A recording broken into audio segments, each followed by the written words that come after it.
gadis Melayu tak menawan, tak menarik hati, tiada memikat. Kalaulah memang tak mungkin aku tertarik, kalaulah sungguh tak mungkin aku kan jatuh.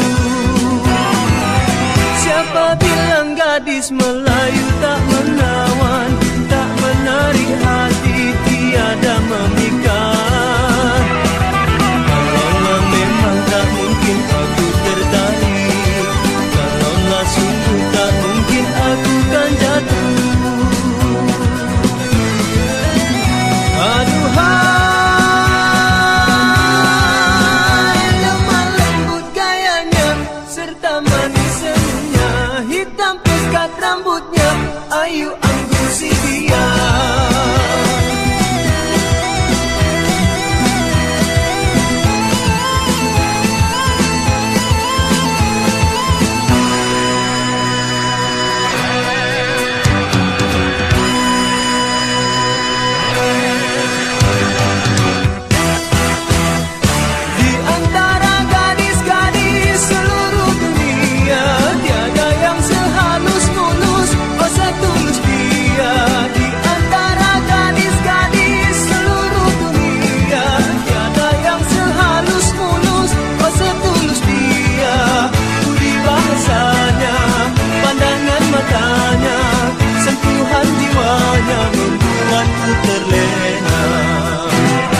Siapa bilang gadis Melayu tak menawan, tak menarik hati, tiada memikat.